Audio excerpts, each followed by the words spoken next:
Bonsoir à tous, bienvenue dans cette nouvelle émission de Lumière intérieure. J'ai le plaisir de recevoir ce soir un des maîtres du thriller français, un auteur prolixe, 25 livres en 18 ans, un auteur à succès, près de 7 millions de livres vendus en France depuis 2002. Maxime Chatham est notre invité ce soir. Bonsoir Maxime Chatham. Bonsoir. Alors, votre dernier roman, Illusion, vient de paraître chez Albin Michel. Alors, pour s'évader en plein confinement, il n'y a pas mieux que Illusion, puisqu'on se retrouve dans une superbe station alpine en plein été, station qui est fermée parce que voilà, la saison des sports d'hiver est terminée. Il y a une quinzaine de saisonniers qui sont là, qui bossent, et puis il y a Hugo qui arrive. Il a lâché Paris sur une déception sentimentale. Il a eu envie de tourner une page dans sa vie et débarque là, dans ce paysage qui est magnifique. Et il est là pour se changer les idées, mais il n'imaginait pas à quel point il allait se changer les idées. Comment est-ce que vous est venue cette idée de ce roman ? En fait, j'avais depuis très longtemps envie d'écrire ce livre, mais la comparaison avec Shining de King ou de films de Kubrick était trop évidente et je me suis interdit. En fait, j'avais l'impression qu'on ne pouvait pas passer après des maîtres pareils et qu'il y aurait forcément une comparaison que je ne serais pas capable de tenir. Donc, je me suis interdit. Et puis, à un moment, j'ai accepté le fait que chacun fait les choses à sa manière, avec ce qu'il sait faire, et qu'il fallait arrêter de penser systématiquement aux grands maîtres qui ont déjà tout fait. Et je me suis lancé. Et l'idée est simple, j'avais toujours eu envie d'écrire une sorte de huis clos, pas sur une île. Je me souvenais du roman d'Agatha Christie, Les 10 petits nègres, qui m'avait marqué dans mon enfance. Mais en même temps, j'avais quand même envie de quelque chose un peu étrange qui soit à la fois sur Terre, et puis ces grandes allées, ces grands couloirs interminables typiques des stations de ski, les tempêtes d'été à la montagne. Et petit à petit, comme ça, une atmosphère s'est construite. Et je me suis imaginé une intrigue avec peu de personnages dans laquelle on passerait son temps à se dire qui est le coupable. Et puis, au bout d'un moment, finalement, et si c'était peut-être pas l'un d'entre eux, est-ce que c'est notre héros qui est pas fou ? Est-ce que c'est un roman policier ? Est-ce que c'est un roman fantastique ? J'avais toutes ces hypothèses devant moi et j'ai essayé de construire mon roman en faisant en sorte que tout ça tienne. Il y a pas mal de références à Stephen King. D'ailleurs, vous en jouez beaucoup. Bien sûr. Quand il y a cette scène dans le grand couloir, il se retrouve tout seul. Forcément, quand vous installez l'histoire dans cette immense station de ski, on pense à Jack Nicholson perdu dans cet hôtel au fin fond de l'hiver. Je ne sais plus dans quel état des États-Unis. Là, on est en été. Votre roman s'ouvre sur un prologue qui met en scène un des personnages clés de votre histoire et qui a un côté extrêmement diabolique. Bien sûr. Lucien Straffa, le plus grand magicien de tous les temps. J'avais envie de jouer avec ça parce qu'un roman qui s'appelle L'Illusion, c'est un roman qui finalement parle du tour de passe-passe qui est un thriller. Je vous montre ce qui se passe dans cette main-là et puis en fait de l'autre main, je suis en train de mettre en place la fin du tour et vous ne l'avez même pas vu venir alors que c'était sous vos yeux. Et un bon roman policier pour moi, ça fonctionne de cette manière-là. Alors j'espère que j'ai réussi à atteindre mon objectif avec ce livre-là. Ah oui, ça, on ne voit pas la fin venir, je peux vous l'assurer. Merci. Mais en l'appelant L'Illusion, il fallait forcément qu'il y ait une figure centrale qui soit celle du magicien. Et je m'en suis sorti en imaginant... Parce qu'en fait, je m'étais fixé tout un tas de critères qui étaient nécessaires pour moi dans ce roman, qui étaient d'abord la station, elle a une histoire, qui l'a construite, ce personnage étrange qui la domine dans son chalet en haut, personnage dont on ne voit jamais vraiment le visage, en tout cas pendant très longtemps. Et en même temps, cette station, pour moi, c'était une allégorie du paradis perdu. Et j'avais envie d'aller au bout du principe. Donc, il y a un des personnages, je ne vais pas trop en raconter sur le livre. C'est toute la difficulté de parler de votre livre Exactement. sans dévoiler Mais oui, il y a un personnage l'architecture. Exactement, qui est une femme forte dans le récit, centrale pour ce qui va s'y passer. Il y a le héros, et puis à eux deux, bah oui, c'est Adam et Ève, quelque part, dans cette espèce d'îlot paumé, où en fonction de ce qu'ils vont faire, ils risquent de perdre de plus en plus de leur innocence.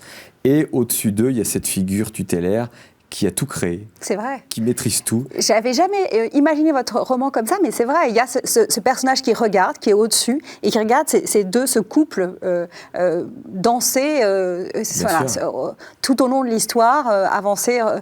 C'est vrai que j'avais jamais vu ça comme ce couple de la Genèse avec ce personnage qui les regarde au-dessus. C'est comme ça que vous l'avez imaginé. Bien sûr, et en fait, dans tout le récit, il y a cette tentation permanente, la tentation pour le lecteur d'aller plus loin pour découvrir la vérité en accélérant les pages, mais pour le héros même, la tentation de prendre parfois des biais qui ne sont pas les bons pour atteindre ses objectifs.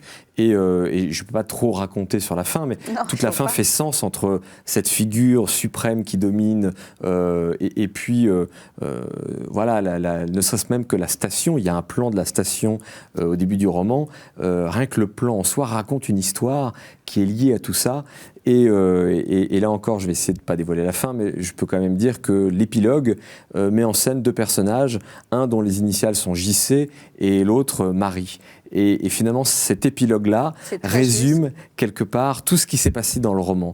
Et j'ai voulu vraiment construire le livre de cette manière-là. C'est drôle parce que c'est des clés que vous donnez qui ne m'étaient pas apparues comme ça. Et c'est vrai qu'à vous écouter, je me dis, mais oui, c'est une évidence, bien sûr. Parce que Marie, on la voit brièvement, JC, on le voit tout au long du livre. Et puis, c'est vrai qu'à cette lecture-là, c'est assez frappant. Alors moi, j'aimerais qu'on revienne un petit peu à vous, Maxime Chatham. J'ai commencé par lire votre fiche Wikipédia, comme tout le monde doit faire. Et puis, il y a une phrase extrêmement brève, elle est même lapidaire. Maxime Chatham est un romancier français qui, à la suite d'études en criminologie, s'est spécialisé dans le roman policier. Et je ne peux pas imaginer que c'est parce que vous avez fait cette étude de criminologie, cette année d'études, que vous avez dit, tiens, je vais écrire. Ça vient de beaucoup plus loin, cette envie d'écrire. Oui, bien sûr. En fait, j'ai fait la crimino pour pouvoir écrire des romans policiers. C'était uniquement pour avoir un socle de compréhension, de connaissances sur ce qu'est la criminologie dans son ensemble, que j'ai fait ces études-là. Moi, j'écris depuis que je suis gamin. J'ai toujours eu besoin de ça. Essentiellement, et si je vais faire des grands raccourcis, parce qu'en gros, je ne trouvais pas mon compte dans le quotidien. J'adorais lire, j'adorais regarder des films, des séries, mais mon quotidien ne me plaisait pas, le monde dans lequel j'évoluais ne me plaisait pas. Et j'ai trouvé un moyen de me raconter une histoire qui me semblait beaucoup plus intéressante que celle du quotidien, c'était l'écriture. Le monde que vous décrivez, il n'est pas forcément beaucoup mieux que le quotidien. Oui, alors heureusement qu'on ne le dit pas tous comme Hugo. Oui, non, bien sûr. En fait, pendant très longtemps, j'ai écrit des histoires qui étaient plutôt des histoires d'aventure. Et puis, petit à petit, j'ai découvert la littérature policière. Et là, c'est le défi intellectuel de l'écriture du roman policier qui m'a fasciné. Je me suis dit, est-ce que moi, j'aime écrire, j'aime créer des histoires des personnages. Est-ce que je suis capable d'écrire une histoire comme ça, avec une fin surprenante, en ayant cette espèce de compréhension globale avant même de l'écrire? Est-ce que je suis apte à écrire ce type de récit-là? Et c'est comme ça d'ailleurs que m'est venue cette obsession de l'histoire, une bonne idée ne marche pas si en réalité elle n'illustre pas quelque chose derrière. Et c'est pour ça que dans l'illusion, il y a le roman qu'on lit comme un divertissement, et puis à un moment, si je vous donne quelques clés, vous allez y voir autre chose qui est cachée. Ouais, c'est ce que vous venez de faire. Exactement, c'est ce dont on parlait à l'instant. Mais pour moi, un bon roman, c'est ça. C'est un bon divertissement, je suis surpris, je suis embarqué avec des personnages, j'espère attachants. À la fin, je tourne la dernière page, je me dis « Waouh, j'ai pas eu le temps passer ». Mais après, il faut qu'il me fasse réfléchir inconsciemment. Et puis petit à petit, si on donne du temps à ce roman-là, on se rend compte qu'il y a d'autres choses. Il y a des clés qu'on n'a pas vues de manière évidente au début et qui vont nous amener à penser le livre et du coup peut-être un peu notre quotidien, le monde autrement. Et je ne peux pas écrire un livre si je n'ai pas ces deux visions-là dans un de mes livres. Alors, par exemple, pour l'illusion, quelle était l'idée que vous aviez, ce quotidien autrement, parce qu'il est très marqué par... Il y a quelque chose de diabolique dans l'illusion. On ne sait pas si c'est humain ou si c'est vraiment diabolique, mais du coup, quelle leçon on peut en tirer, sans dévoiler toujours le roman? C'est quoi? Vous parliez de JC, de Marie, de Lucien Straffa, là-haut dans la montagne. Oui, bien sûr. Encore une fois, je ne peux pas dévoiler la fin, mais... c'est toujours la difficulté. Oui, je peux quand même dire que c'est un livre qui pose la question de qu'est-ce qu'est le diable. Est-ce que le diable, c'est les autres? Est-ce que c'est une entité ailleurs ou est-ce que c'est en nous? Est-ce qu'on porte en soi les germes du mal?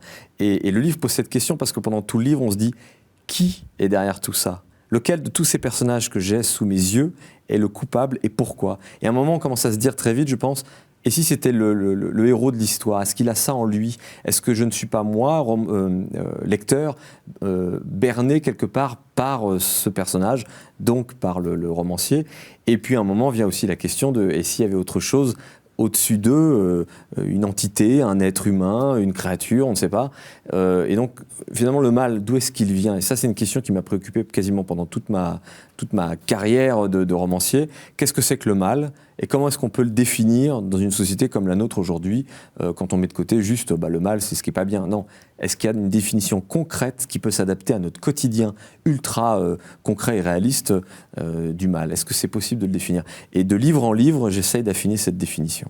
Et alors, si vous deviez donner une définition du mal aujourd'hui, au stade où vous en êtes, moi j'ai compté 25 romans, vous m'avez dit je ne sais pas. Mais au bout de ces 25 romans, est-ce que vous commencez à cerner ce mal qui est la question du siècle, hein?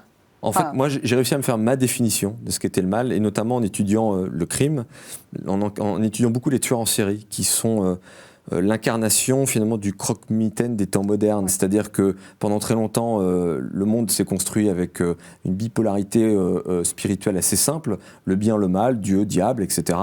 Puis la science est arrivée là-dedans et a mis tout ça un peu plus de côté. Puis la psychanalyse, on a rajouté une couche en disant non, en réalité, on peut dire qu'il y a des monstres, mais ils ne sont pas vrais, ils sont sous le lit, dans le placard, dans votre tête en gros. Et puis petit à petit, aujourd'hui, on se dit oui, mais dans cette société où on cherche, on est en quête de sens permanente, on a besoin de trouver un sens à ce qui est bien, et le tueur en série incarne ça. Et je pense que c'est pour ça que ça marche autant, les séries, les films et les romans policiers qui parlent de crime et donc très souvent de tueurs en série. C'est parce qu'il incarne quelque chose de réel, de plausible. Le tueur en série, ça existe, on le sait, voilà, c'est concret. Et en même temps, dans ses motivations, il y a quelque chose qui nous échappe. On ne peut pas dire que les tueurs en série, on les comprend, on les identifie clairement aujourd'hui. Parce que quand on dit oui, mais c'est des gens qui ont une enfance terrible, mais non, mais attendez, 99,9% des gens qui ont des enfances abominables deviennent des gens très bien. Oui, et même quelques tueurs en série reconnaissent qu'ils ont des enfances très bien, donc ça ne vient pas de là. Il y a quelque chose de très mystérieux. Il y a autre chose, voilà. Ouais. Il est à cheval entre notre réalité et quelque chose qui nous échappe. Donc ce croque-mitaine des temps modernes, il me passionne, il m'intéresse, je le décortique pendant 20 ans, j'ai fait des romans sur le sujet, et il m'a aidé à mieux comprendre, notamment en essayant de comprendre pourquoi est-ce qu'il y avait plus de tueurs en série dans certains pays que dans d'autres, comment ça se construisait. Et tout ça, de livre en livre, ça m'a aidé à comprendre et à me faire ma définition du mal. Alors pour moi, le mal, c'est le hiatus qui existe entre ce que l'homme croit qu'il doit être, cette espèce de parangon de vertu, on doit se comporter comme ça, c'est essentiel parce que voilà, on a un modèle à suivre, et la réalité de ce qu'il est fondamentalement, biologiquement, et même j'ai envie de dire animalement. Et l'incarnation de ça, c'est le pays où il y a le plus de tueurs en série par habitant, c'est les États-Unis. Cette société-là, elle est tordue, distordue en permanence entre le puritanisme excessif de sa société et en même temps, si vous regardez bien, c'est la société qui produit et consomme le plus grand nombre de films pornographiques. C'est la société dans laquelle le culte du corps est permanent et en même temps, c'est le pays de la malbouffe. Et les exemples comme ça sont permanents sur cette société. Donc en fait, si vous n'avez pas cette espèce d'élasticité mentale, cette plasticité même spirituelle très très forte en vous, vous êtes tiraillé en permanence entre ce que vous devez être et ce que vous êtes vous-même, et ça casse. Et donc ça donne naissance aux tueurs en série. Dans cette espèce de hiatus entre ce que l'on doit être, ce que l'on croit qu'on doit être, et ce qu'on est vraiment, c'est là que se niche le mal. C'est ma définition. Non, mais elle est extrêmement intéressante. On sent l'homme qui a réfléchi, qui a pensé et qui s'est appuyé sur des études scientifiques. Et on sent celui qui a fait notamment des études de criminologie. On va se faire une première pause, Maxime Chatham, sur ça, comme ça va permettre à tout le monde de réfléchir à cette notion du mal, si elle correspond à notre notion du mal personnel. Et puis, on va partir dans la deuxième partie de l'émission. Alors, cette deuxième partie, je vous l'explique, on va vous proposer des mots pendant une trentaine de minutes, à charge pour vous de réagir, mais de façon très spontanée à ces mots. Vous avez libre cours. C'est votre émission. Voilà. Je vous laisse. Vous allez être tout seul, mais vous inquiétez pas, on n'est pas loin. Okay. Je suis bavard. Hein, attention. Oui, il n'y a pas de problème. À tout de suite. À tout de suite.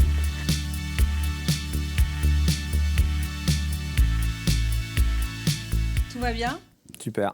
Donc le principe de cette deuxième partie, je voulais rappeler, c'est qu'on va vous proposer différents mots à charge pour vous de nous dire ce qu'ils vous inspirent. Le premier mot d'entre eux, Maxime Chatham, c'est souterrain. Je suis fasciné par les souterrains, quels qu'ils soient, les souterrains des villes, parce que déjà quand j'étais gamin, J'allais me balader dans les catacombes de Paris et dans les égouts de ma ville aussi. C'était mon moyen à moi de m'amuser. Donc il y avait déjà quelque chose de bizarre chez moi, je pense, à l'époque. Et puis en poussant le truc, je me suis rendu compte que j'adorais tout ce qui était souterrain, les souterrains des hommes, des femmes, leur personnalité, sur quoi est-ce qu'ils se construisent, mais quelles sont leurs fondations, mais surtout ce qu'il y a en dessous en réalité, au-delà même des fondations. Qu'est-ce qu'ils ont enterré consciemment et inconsciemment dans leur personnalité? C'est ce qui me fascine le plus chez les autres. Ça doit être assez parlant sur ce que... Enfin, chez un psy, je pense qu'il y aurait beaucoup de choses à dire à ce sujet. Sur vous ou sur les autres? Sur moi, sur cette fascination de ce qu'il y a de plus sombre chez l'autre. Qu'est-ce qui vous intéresse dans les méandres de l'âme humaine? Je crois que j'ai commencé à m'intéresser à l'être humain dans ce qu'il était, dans sa construction quand j'étais ado, parce que j'avais finalement besoin de me rassurer en allant explorer ce qu'il y a de plus sombre, ce qu'il y a de pire chez l'autre. C'est le meilleur moyen finalement d'ensuite savourer ce qu'il y a dans la lumière. Et je crois que j'étais un adolescent qui a besoin de se rassurer. J'étais assez misanthrope et pas très optimiste sur la nature humaine, sur ce qu'on était capable de faire. J'ai grandi dans les années 80 avec des gens qui me disaient un jour, on va tous finir dans une guerre thermonucléaire parce qu'un type aura appuyé sur le bouton rouge. Et du coup, j'essayais de comprendre, pour me rassurer, ce qu'il y avait de pire chez l'autre. Et donc, ça s'est construit comme ça et ça m'est resté. Et aujourd'hui, je continue, quand je rencontre quelqu'un, à un moment ou à un autre, si je pousse la curiosité, de vouloir comprendre ce qu'il a dans sa part d'ombre, finalement. Vous pensez qu'on a tous une part d'ombre? Alors, j'en suis convaincu. Je pense qu'on a tous une part d'ombre plus ou moins importante, elle est consciente ou pas, ça dépend. Moi, mon travail de romancier, parce que j'écris des romans noirs, a consisté notamment pas mal à explorer ma propre part d'ombre, comprendre d'où me venaient certaines curiosités un peu macabres, et puis au-delà de ça, voir sur quoi je m'étais construit, y compris ma propre part d'ombre. Pour une raison très simple, une raison qui est, j'ai besoin de connaître ma part d'ombre pour pouvoir savoir ce que je peux y puiser en forme pour l'inspiration, tout simplement, pour mes romans, pour mes personnages. Et, donc c'est un travail, l'écriture, c'est un travail de psychanalyse. C'est Stephen King d'ailleurs qui disait qu'il écrit parce qu'il n'a pas le choix et parce que ça lui a permis finalement d'économiser des milliers de dollars de psychanalyse. Est-ce que vous pouvez dire la même chose côté psychanalyse, mais surtout parce que vous n'avez pas le choix? Ouais, je pense. Je pense que si j'avais pas pu vivre de mon écriture, je serais quand même quelqu'un qui écrit, je serais un écrivain et pas un écrivain. Et je passerais mon quotidien à travailler probablement pour vivre, pour payer les factures, comme tout le monde, mais j'aurais besoin d'écrire, c'est plus fort que moi. Parce que dans la démarche d'écrire, il y a... c'est cathartique, il y a un cheminement... l'écriture, on commence profondément en soi et on termine vers l'autre. Et je crois que j'ai besoin de ça. D'ailleurs, je dis toujours que quand j'écris, à l'instant où j'écris, je suis très égoïste. Je n'écris que pour mon propre plaisir. À l'instant où je commence à me relire, je commence à penser à l'autre et donc j'écris pour l'autre. Et cette espèce de démarche comme ça, moi, l'autre, cet équilibre-là, j'en ai besoin. J'en ai besoin pour mieux me connaître, pour travailler sur moi en permanence quelque part, pour me rassurer parce que, je le disais tout à l'heure, j'écris pour décortiquer le monde. Et donc, à un moment aussi, j'ai envie de partager tout ça et c'est un moyen de se sentir moins seul quelque part aussi. Vous êtes toujours aussi misanthrope? Je suis quelqu'un d'optimiste sur le court terme et de pessimiste sur le long terme. Donc, dans cette espèce d'ambivalence, je trouve mon équilibre. Au quotidien, je prends toujours le verre à moitié plein, mais sur le long terme de l'humanité, je n'ai pas hélas, cette fraîcheur-là, si on peut dire. Donc, ouais, je me suis construit comme ça, en tout cas. Quelle part de vous-même mettez-vous dans vos romans ? Alors ça, c'est un grand jeu que j'ai avec moi-même d'abord et avec le lecteur ensuite. C'est de noyer le poisson. Je mets toujours beaucoup de moi dans mes livres, mais je le noie dans tout un tas d'éléments qui sont de la création pure. Et donc je mets au défi même les gens, et surtout les gens qui me connaissent bien, de savoir sur quelle ficelle tirer pour aller vers ce que je suis moi vraiment et pas ce que je vous fais croire. Et ça, notamment ma femme, quand elle relit mes manuscrits, souvent elle me regarde et elle me dit « ça c'est toi ». Et à un autre passage, elle s'arrête, elle dit « Ce moment-là, on va croire que c'est toi, alors que moi je te connais, je sais que c'est pas du tout ce que tu penses. » Et c'est un vrai jeu, c'est très stimulant un matin de se lancer, de se dire « Tiens, aujourd'hui, avec ce personnage-là, je vais le faire penser de telle manière, alors que c'est pas du tout mon mode de pensée, ça n'est même pas du tout mes convictions, mais je vais faire en sorte qu'on puisse y croire. » Vous parliez tout à l'heure de la double lecture qu'on peut faire sur vos romans, notamment sur le dernier en date, Illusion. C'est quelque chose que vous cherchez à faire systématiquement. C'est quelque chose qui vous semble important, de ne pas rester à ce premier stade, qui est le stade de l'horreur, qui est déjà extraordinaire quand on lit un roman, qu'on est happé, qu'on n'arrive pas à le lâcher. Vous dites, ça doit servir à autre chose, ça doit servir à faire réfléchir. Oui. C'est ma conception d'un livre. Enfin, c'est pas ma conception à moi, dans le sens où je ne l'ai pas inventé, bien sûr, mais pour moi, un bon roman, c'est ça. C'est un livre qui va me divertir, mais qui aussi va m'accompagner dans ma réflexion.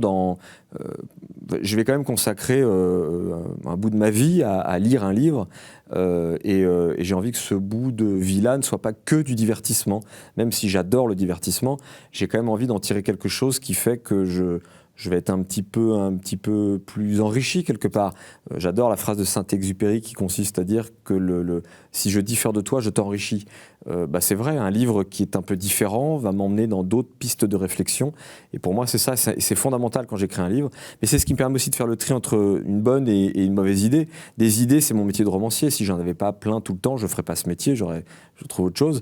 Mais qu'est-ce qui fait qu'une idée dans la journée est meilleure qu'une autre ? C'est tout simplement qu'à un moment, cette idée-là va me permettre d'illustrer une réflexion, un questionnement. Voilà, je vais entraîner le lecteur avec cette idée-là dans un raisonnement qui va être un raisonnement que moi j'ai travaillé en amont pendant plusieurs mois souvent. Et à la fin du livre, si j'ai réussi ma mission, on se sera bien amusé ensemble. Mais vous, dans votre coin, vous allez pouvoir continuer de gamberger un petit peu à ce qui a été traité dans le livre. Merci. On va passer au deuxième mot qu'on a un peu évoqué tout à l'heure, mais qui mérite d'être creusé, c'est mal. Alors, le mal, c'est une notion fondamentale dans ma vie et dans ma carrière de romancier, puisque mon premier roman publié s'appelait L'âme du mal. Et quelque part, je pense que c'était prémonitoire sur la suite de ma carrière. J'ai toujours voulu comprendre ce qu'était le mal. D'abord parce que je m'interrogeais finalement. Moi, je suis quelqu'un de très pragmatique. J'ai besoin de faits pour étayer mes réflexions. Et donc, le mal, comment est-ce que je pouvais l'incarner pour y réfléchir ? Et donc, cette piste du tueur en série a émergé assez rapidement, on en parlait tout à l'heure. Mais au-delà de ça, je pense que moi qui aujourd'hui ai des enfants, j'en avais pas à l'époque, j'ai envie de leur transmettre ce questionnement autour de ce qui est bien et de ce qui est mal. Est-ce que le bien, c'est uniquement ce que la société me met comme cadre ? Et donc, c'est une société qui n'est pas nécessairement moi, mais dont je fais partie, qui doit me dicter ce en quoi je dois croire, le bien, le mal. Ou bien est-ce que c'est une définition plus personnelle ? Est-ce qu'il y a une introspection forte ? Est-ce que ce sont un mélange des deux ? Voilà, toutes ces questions. J'ai envie d'en parler avec mes enfants, j'ai envie de pouvoir leur dire le mal pour moi c'est comme ça, c'est ça, voilà ce que tu dois te poser comme question quand tu vas grandir pour être quelqu'un de bien, et ça va au-delà simplement du fait, du fait religieux, de la quête spirituelle. C'est juste quelqu'un de bien, c'est quoi ? C'est quelqu'un qui a des valeurs et qui estime que ces valeurs sont bonnes et qui va faire ce qu'il faut pour y coller. Donc toute ma vie en fait de romancier, et je me rends compte aujourd'hui d'homme, de papa notamment, mais même de mari finalement. Qu'est-ce qui fait qu'un homme, on prend un exemple tout bête, qu'est-ce qui fait qu'un homme ne va pas tromper sa femme ? Il a des valeurs, même s'il sait qu'elle ne le saura jamais, il va essayer de s'y tenir, et la tromper c'est mal. Mais pourquoi c'est mal ? Si elle ne le sait pas, il fera de mal à personne. Parce que c'est mal vis-à-vis de lui-même, parce qu'il s'est construit dans une réflexion, dans une construction personnelle qui l'amène à essayer de se dépasser face à la tentation, face à des tas de choses. Et voilà, toutes ces questions m'obsèdent depuis que je suis gamin. Et je me rends compte qu'à tous les moments de ma vie, et selon tous les prismes que je vais prendre, romancier, père, homme, mari, le mal se pose d'une manière ou d'une autre. Et vous voyez, il n'y a même pas besoin de mettre dans l'équation la notion même de Dieu ou du diable. Je pense que le mal est beaucoup plus générique et large que ça. Tout à l'heure, vous évoquiez votre notion du mal en parlant d'une forme de distorsion. C'est un peu ça, le mal, c'est cette distorsion entre l'homme bien et l'homme, entre le mal et le bien qui s'agit dans une même personne, en fait? Oui, il y a de ça, bien sûr. Au-delà de ça, c'est-à-dire que pour moi, il y a quelque chose qui est du domaine dans ce qu'est le mal, finalement, il y a qui on est fondamentalement à la base. Comment est-ce qu'on se construit? Personne ne vous oblige à croire en ça, à avoir ces valeurs-là. C'est vous qui allez vous les faire tout seul. Est-ce que vous allez y adhérer ou pas? Le mal, ça renvoie à soi. C'est quelque chose de très personnel. C'est de l'introspection. C'est une notion qui est fascinante. C'est aussi, je reprends le mot distorsion, une distorsion entre ce qu'on est et ce qu'on fait. Oui, bien sûr. Bien sûr, il y a être et avoir, le mal est là, rien que dans cette définition-là. Et puis, au-delà de ça, finalement, on peut se faire du mal à soi, physiquement, moralement. Il y a la façon dont on perçoit les choses. Et puis, le maître mot de tout ça, c'est la communication avec soi-même, ce qu'on s'avoue, là où on se ment. Et puis avec l'autre, très souvent, on se rend compte que les problèmes entre deux personnes sont des problèmes de communication. Ben là aussi, vous pouvez définir que le mal, c'est un problème dans la communication. À force de côtoyer des tueurs en série, à force d'accumuler les cadavres, est-ce que cela a influencé votre vision de l'homme? Non, ça m'a même plutôt rassuré, en fait, parce qu'on parle quand même de petite niche, c'est quasiment personne quand on voit l'ensemble de l'humanité. Mais c'est intéressant d'explorer ce qu'il y a de pire chez ces individus extrêmement rares, parce qu'encore une fois, quand on a mis de la lumière dans les ténèbres, finalement on a un peu moins peur de ce qui peut s'y cacher. Et vous savez, on vous fait rentrer dans une pièce noire, vous ne savez pas ce qu'il y a, vous serez mal à l'aise. On met un coup d'interrupteur, vous voyez qu'il n'y a rien, il n'y a personne, tout va bien. Bah, c'est ce que je fais dans mon travail au quotidien, c'est que j'essaie de mettre des coups de lampe torche dans l'obscurité, dans des zones inconfortables de ténèbres. Et la vraie question, c'est jusqu'où vont ces ténèbres? Ce sont des ténèbres personnelles d'un auteur, moi, mais ce sont aussi parfois les ténèbres d'une société, d'individus, des ténèbres collectives qu'on se construit. Et voilà, j'aime bien chercher à les identifier et à les braquer un petit coup de lumière avec finalement ma lampe torche à moi, c'est mon stylo. Dans votre prologue, j'en parlais tout à l'heure, vous introduisez un personnage qui est central dans tout le roman, un personnage quasi diabolique. Et je me posais la question de savoir si le diable, pour vous, existe. Je n'ai pas la chance de croire profondément, en tout cas d'être traversé par ça, que ce soit le diable, parce que si on croit en Dieu, on croit au diable, si on croit au diable, on croit en Dieu. Mais je suis quelqu'un de très curieux et je pense que la croyance et la curiosité sont presque similaires. La distinction, c'est que dans la croyance, il y a peut-être une forme de certitude ou d'espoir qu'il n'y a pas dans la curiosité. Curiosité, on attend, on espère. Et du coup, je ne crois pas que le diable existe tel qu'il est défini à l'ancienne, on va dire. En revanche, pouvoir mettre dans un mot générique que serait le mot diable tout un tas de problématiques qu'on a du mal à définir autrement, ça oui, je pense qu'il y a et si on va au bout des comparaisons, des métaphores, oui, on peut considérer qu'il y a une forme de diable qui existe dans les temps modernes, mais c'est dans cette incompréhension de l'autre, c'est dans l'obscurantisme finalement. Si on suit cette réflexion, on peut aussi se demander ce que représente la mort pour vous. J'ai envie de dire que je vais plutôt vous donner ma définition de la vie pour mieux comprendre la mort. Vous préférez la lumière à l'ombre? En fait, j'ai une fascination pour les deux, c'est-à-dire que je suis fasciné et je vais explorer régulièrement l'ombre, mais du coup, j'ai besoin de la lumière pour y retourner régulièrement, pour me poser. Je considère, et je l'ai écrit c'est une phrase que j'ai mis dans plein de mes livres, parce que c'est une petite phrase toute simple, mais qui raconte plein de trucs en peu de mots. Je considère que la vie n'est qu'un flash de conscience dans l'éternité. Et finalement, c'est aussi une définition de la mort. On va passer au troisième mot, qui est rêve. J'en ai beaucoup. Et c'est parce que j'ai des rêves que je suis assis là aujourd'hui. Je me suis battu pour ces rêves. Je me bats pour les garder et pour garder cette âme de rêveur. J'étais un adolescent rêveur, je suis un adulte qui rêve encore beaucoup. C'est-à-dire que, paradoxalement, même si je me plonge beaucoup dans la tête de ce qu'il y a de pire dans l'humanité et dans le quotidien des flics, dans ce qu'il y a de plus noir chez l'être humain, je continue de garder une part de rêve en moi très très forte. Ça ne s'arrête jamais et je crois que c'est fondamental. C'est probablement aussi d'ailleurs dans le rêve que je vais puiser pas mal de mes idées. Même si mes idées sont parfois dignes de cauchemars, ce sont mes rêves qui me guident depuis le début et qui me guident encore aujourd'hui à 44 ans, donc j'espère que ça va durer. Comment vous viennent vos idées, vos inspirations? Vous êtes comme votre personnage, Hugo, vous avez une imagination débordante. Vous voyez la main noire du tueur partout. J'ai une grande imagination que je parviens à canaliser, heureusement. Parfois, mes personnages, Hugo en est un peu cette incarnation, mes personnages ont une imagination qui les dépasse et qui parfois prend le contrôle sur leur perception du monde ou des autres.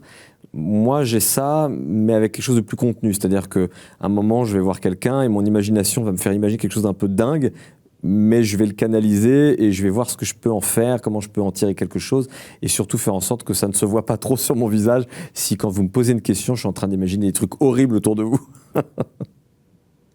Est-ce que ça veut dire que vous rencontrez des gens et tout de suite votre imagination s'emballe? Vous êtes dans une situation particulière et tout de suite vous imaginez ce que ça pourrait donner de façon tragique, dramatique, fantastique? Oui, c'est-à-dire que je ne bride pas mon imaginaire depuis très longtemps. J'ai toujours été comme ça et j'ai travaillé pour que ce soit comme ça. Donc, dans n'importe quelle situation du quotidien, j'essaie d'être très concentré sur ce que je fais parce que si je me déconcentre un tout petit peu, en 2 secondes, mon imagination prend le dessus et ça part dans tous les sens, mais ça peut être aussi bien merveilleux, formidable, très beau qu'horrible.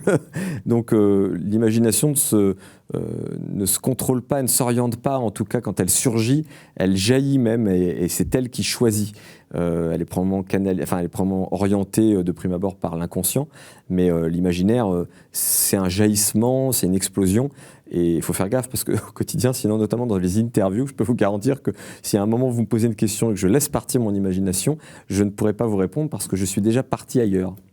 Ou alors vous nous faites un roman en direct, ça peut être sympa aussi. C'est possible. Ça fait presque 20 ans que vous publiez, alors beaucoup plus que vous écrivez, mais que vous publiez 20 ans. Vous imaginiez, vous rêviez de ça il y a 20 ans, que vous avez commencé à écrire dans votre chambre devant votre ordi, vous vous dites un jour je serai célèbre, j'aurai vendu 7 millions de livres, mon nom sera synonyme d'horreur. Je rêvais pas de chiffres précis, mais en revanche, oui, c'était un rêve. C'est-à-dire que j'écrivais en me disant j'espère qu'un jour je serai d'abord publié, que je serai lu, parce qu'une des raisons parmi d'autres pour laquelle j'ai commencé à écrire des livres, c'est que j'étais quelqu'un de très solitaire et que j'étais à la fois très solitaire, mais en même temps j'avais pas très envie d'être entouré de gens en permanence. Je suis quelqu'un d'extrêmement, profondément solitaire, avec le vrai paradoxe du solitaire. C'est-à-dire que j'en ai besoin de cette solitude et en même temps, elle me pèse souvent. Et dès que je suis en société, j'ai envie de solitude. Donc j'ai écrit aussi pour ça, parce que mine de rien, l'écriture me permettait de me sentir moins seul. Parce que si mon livre est lu et apprécié, c'est donc ce qu'il y a dans ma tête, quelque part, il est partagé. Je ne suis pas le seul à penser comme ça. Et donc, on est plein de petites solitudes mitoyennes. Et notre mitoyenneté, ce sont les pages de mes livres. Et c'est très rassurant, ça, pour quelqu'un comme moi. Donc, c'était une motivation très forte d'écrire, de me dire un jour, je serai lu. Après, je n'imaginais pas être lu par des milliers de gens ou être traduit dans des tas de pays. Voilà, c'est un rêve qu'on peut avoir quand on est gamin, quand on écrit un moment, mais c'est pas très... En fait, c'est complètement fou comme réalité. Il m'arrive parfois de faire de la promotion dans des pays étrangers, et quand je vais rencontrer des gens dans des librairies, dans d'autres pays, et que les gens font la queue pendant 3 heures pour me parler, et que je fais ça dans 5-6 pays, à un moment, je me dis, mais qu'est-ce que j'ai fait moi ? C'est pas juste, en fait. Et il y a une culpabilité avec ça. Mais c'est pas juste que moi, qui ai la chance de vivre de ce qui me fait rêver, l'écriture, j'ai ce succès-là, qu'il y ait autant de gens qui ont envie de me rencontrer, de me parler, de me lire, que je gagne cet argent. Et Et en faisant ça, et je trouve que c'est injuste pour tous les gens qui font des choses plus essentielles, les gens qui sauvent des vies, qui font à manger pour les autres, par exemple, n'ont pas cette chance-là, ne serait-ce que financièrement. Donc il y a toute une culpabilité derrière qui vient et avec laquelle il faut dealer régulièrement. Et pourquoi ça serait pas essentiel d'écrire et de procurer aux gens une forme de plaisir, de détente, d'être emporté comme ça. Les livres, c'est le vocabulaire du jour, c'est l'actualité. Les livres, c'est quand même essentiel. C'est essentiel dans la société dans laquelle on vit aujourd'hui, qui est une société dans laquelle on peut se permettre d'avoir du temps. On n'est plus dans un quotidien dans lequel on doit survivre. Hélas, c'est quand même le cas pour beaucoup de gens, mais il y a beaucoup de gens aussi qui peuvent avoir du temps. Et pendant très longtemps, l'humanité n'avait du temps que pour survivre. Il fallait trouver un abri, il fallait trouver un moyen de se protéger des conditions climatiques et surtout de trouver un moyen de se nourrir et d'échapper aux prédateurs ou aux voisins qui étaient belliqueux. Nous, aujourd'hui, on a globalement assez moins ces problématiques-là, donc on peut se recentrer sur du loisir. Et on est une société du divertissement, ça c'est vrai. En ce sens-là, quand on a ce temps-là, oui, je pense que le livre pas le roman en tout cas, le roman devient essentiel. Je pense que le livre le livre pédagogique qui permet de partager, d'apprendre, lui il est essentiel depuis le début. Mais le divertissement ne l'est devenu qu'à partir du moment où on avait du temps pour se divertir. Et à partir de là, oui. Et si le divertissement fait réfléchir, alors oui, d'une certaine manière, il rend la société un petit peu meilleure. C'est ce que j'essaie de faire dans mes livres. D'où mon obsession de ne pas seulement raconter une histoire, mais de raconter une histoire qui fait réfléchir les gens. Donc en ce sens, je pense que le livre a quelque chose d'essentiel, mais c'est très frais et ça a quelque chose de, par moments, presque futile finalement, au milieu de tas d'autres choses, comme la télévision, bien sûr. Mais la futilité, c'est quelque chose de très important. On va passer au quatrième mot, qui est rédemption. La rédemption, c'est une notion très très forte et très compliquée. D'abord, l'écriture est une forme de rédemption pour moi. Je sais pas, je n'ai aucune idée d'où je serais aujourd'hui si je n'avais pas eu l'écriture, si je n'avais pas pu me construire et me reconstruire grâce à l'écriture. Et puis au-delà de ça, au-delà de ma petite personne, par exemple, je passe beaucoup de temps en prison à donner des cours et à parler d'écriture avec des détenus, où la notion de rédemption devient quelque chose de fondamental, notamment pour ceux qui ont une idée à terme de comment ils vont se reconstruire une fois qu'ils sortiront. Ouais, c'est une vraie question et pour moi et pour les autres, et parfois dans mes livres, j'essaie d'en mettre un petit peu et parfois bien sûr de jouer avec pour montrer ce qu'on peut en faire de bien et parfois de mal. Est-ce que vous pensez que tout homme, même mauvais, même habité par le mal, est capable de rédemption ? Je l'ai pensé longtemps. Hélas, la confrontation avec la réalité m'a un peu fait changer d'avis au fur et à mesure du temps. C'est-à-dire que je pense que 99,9% des êtres humains ont droit à la rédemption et sont admissibles à la rédemption. Je pense hélas que pour une petite partie, il y a des êtres humains qui ne peuvent plus. Et c'est justement ces êtres humains-là qui sont heureusement extrêmement rares, qui deviennent des sujets d'études fascinants pour les gens comme moi. Parce que, pourquoi est-ce que finalement ils ne sont plus capables de rédemption ? On parlait des tueurs en série, je pense qu'ils en font partie, oui. Je crois, je me souviens avoir vu notamment une étude à une époque sur 298 tueurs en série qui avaient été relâchés parce que vice de forme, peine purgée ou tout simplement évasion. Sur les 298 avaient récidivé. Donc c'est assez parlant sur ce qu'ils sont et surtout sur le pourquoi ils font ça. Je pense que ça va au-delà même du désir sadique. Hein. On est dans une notion qui est purement presque de la survie pour eux. Ça fait penser au personnage du Silence des agneaux, ce tueur psychopathe extrêmement intelligent qui, face à une femme, l'agente du FBI qui vient l'interroger, commence à révéler quand même une part de lui qui est plus lumineuse que son personnage pouvait le laisser penser quand même. Il s'est laissé toucher. Vous pensez que ces hommes qui sont habités par le mal ne peuvent pas se laisser toucher ? J'y crois pas une seconde. Non, c'est horrible à dire, mais c'est vrai. Hein. Je pense que, hélas, encore une fois, on parle d'une frange, vraiment tout petite de l'espèce humaine, heureusement, mais non, je pense que vous parliez du Silence des agneaux. Je pense que Hannibal Lecter se sert de la lumière pour l'attirer, pour pouvoir finalement fondre sur sa proie. C'est un stratagème. Mais ça, c'est typique des grands prédateurs. Les grands prédateurs ont mis en place des moyens de chasser. Et parfois, sont des spécialistes de la manipulation, vous savez. Et on le voit, hélas, dans les faits divers régulièrement. Les tueurs en série, très souvent, détestent confesser leurs crimes, sauf s'il y a une vraie raison derrière ça, qui peut être parfois narcissique, bien sûr. La plupart du temps, ils finissent par reconnaître un crime quand on leur a mis sous les yeux tellement de preuves qu'ils ne peuvent plus nier. Et il y en a beaucoup, hein. Fourniret, par exemple, il est comme ça, mais c'est un grand classique. Vous lui dites, vous avez commis ce crime-là, il vous dira non, c'est pas moi. Vous lui dites, tu as commis ce crime-là parce que, et là vous lui mettez la liste accablante de preuves, et là il voit qu'il n'a plus de porte de sortie pour pouvoir continuer d'être en position forte, maîtriser les débats et être encore quelque part au-dessus dans la discussion. Il va reconnaître que c'est lui, parce qu'en reconnaissant, à nouveau, on se met face à lui en position de faiblesse. Maintenant, on a besoin que tu nous racontes pourquoi. Ça n'est que de la forme de manipulation. C'est un stratagème de grand prédateur, mais je ne crois pas une seconde à la rédemption, hélas, chez ce type de grand prédateur. Le mal et le bien, c'est un combat permanent? C'est un combat permanent, en tout cas à l'échelle humaine. Je pense que c'est un combat qui n'existe pas à l'échelle géologique ou même de la nature dans son ensemble. Mais pour l'être humain, oui, mais parce que nous avons, par rapport au reste de la planète, cette espèce de morale, cette conscience réflexive de qui nous sommes. Et avec cette conscience réflexive, cet œil qui nous observe, cher à Victor Hugo, qui nous observe et pas seulement dans la tombe, cet œil-là, c'est aussi le nôtre qui nous amène forcément à nous interroger en permanence sur ce qu'on fait. Est-ce que ce que je fais là, c'est bien? Est-ce que c'est mal? Et si c'est mal, en quoi est-ce que ça peut vraiment me déranger?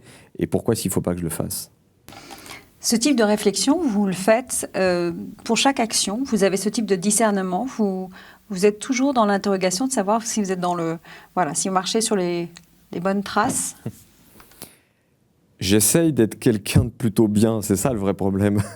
J'écris des horreurs et pour autant j'essaye de tout faire pour être quelqu'un de bien dans mon quotidien. Bien par rapport à quoi? Par rapport à mes valeurs à moi. Même si on ne m'observe pas, alors parfois j'y arrive, parfois j'y arrive pas, mais c'est un combat personnel. Mes livres parlent de ce qu'il y a de pire, justement parce que c'est un moyen pour moi de me rassurer, mais aussi de dire aux autres, voyez ce qu'il y a dans l'horreur, voyez ce qu'on peut en tirer comme leçon. Parce que dans chacun de mes livres, encore une fois, j'essaye d'avoir un angle différent, d'aller dans une direction qui est intéressante. Donc, il y a ce combat permanent en moi, dans mes livres. En tout cas, c'est quelque chose de presque envie de dire d'amusant, mais difficile. Dans vos livres, le mal triomphe souvent. Est-ce que c'est vrai dans la vie aussi? Je crois que c'est un moyen de me rassurer finalement quand ça se finit mal dans mes livres. Heureusement pas toujours. Mais au-delà de ça, je crois que ça ne marche pas un roman qui essaie de nous faire réfléchir si le roman n'est pas jusqu'au bout dans ce qu'il nous raconte. Et parfois, dans ce que je raconte, heureusement pas toujours, il y a une espèce d'évidence à ce que tout ne se termine pas bien, parce que la réalité est comme ça, parce qu'on rêverait de vivre dans un monde où tout se termine bien, mais on sait très bien que ça n'est pas la réalité. Et dans mes livres, j'essaie d'être ce reflet-là de la réalité, et que parfois je mets tout en place pour que ça se termine mal, mais on va trouver un moyen de s'en tirer bien, et il y aura quelque chose à en tirer de positif. Mais même quand ça se termine mal, parce qu'on se dit, c'est une telle évidence que si ça se termine autrement, ça n'est pas réaliste, ça n'est pas logique, et du coup ça va atténuer la portée presque philosophique de ce que j'avais envie d'amener dans mon livre. Donc je fais ce choix en cours d'écriture. Parfois je le sais avant même de commencer le livre, ça va bien ou mal se terminer. Parfois j'ai pas d'évidence et c'est le récit qui va m'aider à trouver la fin. Mais d'ailleurs c'est un moment parfois très dur, très fascinant, mais d'accepter de se dire que ces personnages qu'on a aimés ne peuvent pas s'en tirer, ne peuvent pas avoir une fin heureuse, parce que ça brouillerait le message, et que la logique veut que ça se termine mal. C'est pas facile à écrire, ça. Merci Maxime Chatham, on arrive à la fin de cette deuxième partie. Ne bougez pas, j'arrive.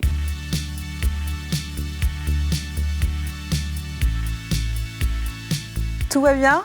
Très bien. Bon, c'était pas trop compliqué d'être toute seule comme ça, en plateau ? Il y a un côté un peu dérangeant à s'adresser à une voix qu'on ne voit pas au milieu d'une pièce capitonnée. Oui, c'est un peu étrange. Vous imaginez ce que les fous endurent ? Oui.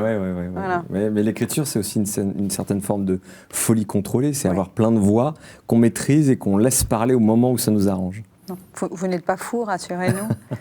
Je réécoutais ce que vous disiez tout à l'heure. Il y a des phrases assez étonnantes. Vous avez dit à un moment que vous vous trouviez bizarre. Vous vous trouvez bizarre, Maxime Chatham ? Maintenant, ça va mieux. J'ai 44 ans, donc je commence à comprendre qui je suis vraiment. Oui, je me suis posé des questions. Je pense que c'est quand même assez simple, moment de se poser des questions quand on écrit des livres aussi noirs, quand on passe 10 heures par jour pendant presque 20 ans à décortiquer ce qu'il y a de pire chez l'être humain, et d'en faire des divertissements. Forcément, je me suis interrogé sur pourquoi je fais ça. Et je me souviens un jour, une séance de dédicace, je faisais une petite conférence avant, et quelqu'un m'a dit « Pardon, mais qu'est-ce qui s'est passé dans votre tête, dans votre vie, pour que vous écriviez des horreurs pareilles ?»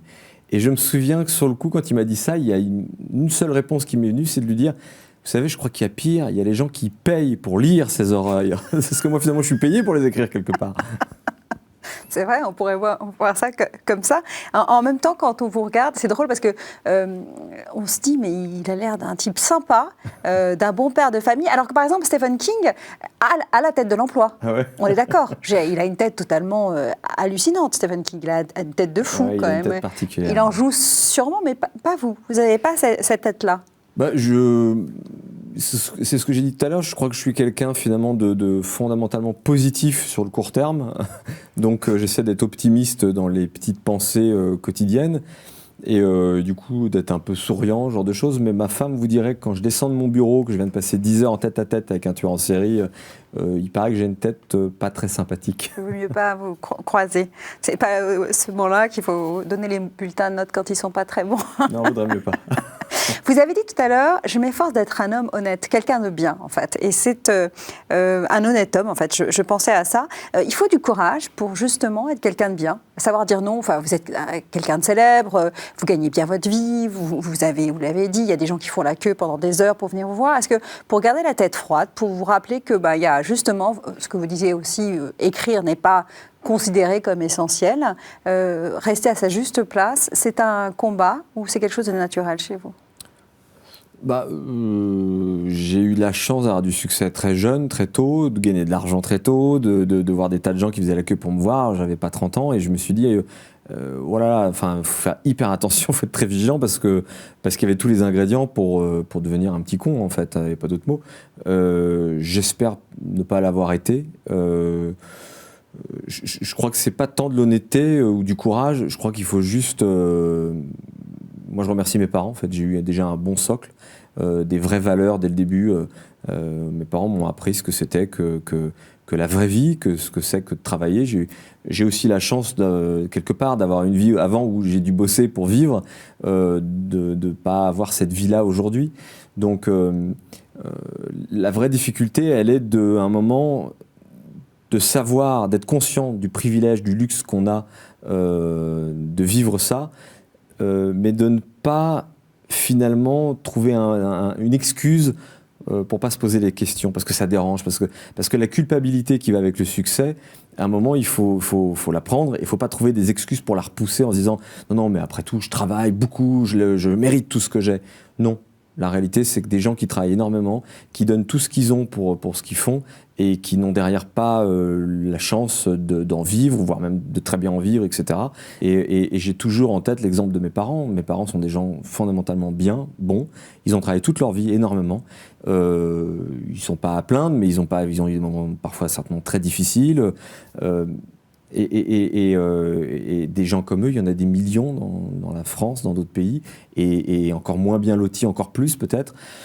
bah voilà, j'oublie pas ça, j'oublie pas d'où je viens, qui je suis et cette chance. Donc je crois, enfin, au fond, en fait, cette culpabilité qui parfois me pose un vrai problème, hein, clairement, doit quelque part aussi peut-être un peu me rassurer, parce que je pense qu'en me rattachant à cette idée-là, je dois pouvoir me dire encore de temps en temps, c'est bon, t'es pas devenu un sale type, puisque tu ressens encore ce problème avec le succès, avec ce que tu fais. Ouais. Vous êtes resté quelqu'un de bien. Il y a aussi. Bah c'est bien. En fait, c'est ce qu'on nous demande, de toujours tenter, refaire à chaque fois, même si de temps en temps on fait quelques écarts. Vous avez une autre phrase aussi. C'est le choix des mots qui m'a un peu interpellée. Vous avez dit, j'ai pas la chance de croire. Vous pensez que croire, c'est une chance ? Ah, j'en suis convaincu. Ouais. Et pourquoi ? Parce que je pense que croire, quand on est traversé par la foi, par exemple, il y a déjà des certitudes qui se mettent en place. On est moins dans, peut-être moins dans l'attente. On sait déjà un peu où on va. Moi, je suis dans une position un peu confortable de me dire, il y a peut-être rien, il y a probablement rien. Et finalement, tout ce que je fais, je ne le fais que très égoïstement pour moi, parce que je pense qu'en me comportant de cette manière-là, je contribue à rendre le monde tel que j'aimerais qu'il soit. Et si on fait tout ça, le monde est un peu meilleur, je crois, j'espère. Alors que si on pense chacun à sa petite personne en permanence, en se disant oui, non, enfin c'est bon, je vais pas non plus, voilà. Le monde sera à l'image de ça. Et je crois que c'est très difficile d'avoir des valeurs et de s'y tenir sur le long terme, quand en plus on est conscient que tout ça ne sert à rien, sauf peut-être à croire qu'on rend le monde un petit peu meilleur à sa portée. Hein. Vous ne croyez pas quand même que le fait d'être bon, d'être bien, d'être quelqu'un de bien, d'enseigner les choses importantes à ses enfants, comme la différence entre le bien et le mal, c'est pas rien ? C'est pas que c'est pas rien, mais je ne le fais uniquement parce que je pense que c'est nécessaire pour que le monde soit meilleur. Je le dis souvent, je trouve que le monde est effrayant, l'humanité à long terme est effrayante, et je pense que si on se comporte tous de façon bien, mais dans des petites choses du quotidien, ça peut aider, et c'est tout bête, hein, c'est aider quelqu'un à traverser, c'est s'arrêter avec sa voiture devant quelqu'un qui allait traverser, même si on se rend compte qu'il n'y a personne derrière, il aurait pu traverser après, et donner un sourire.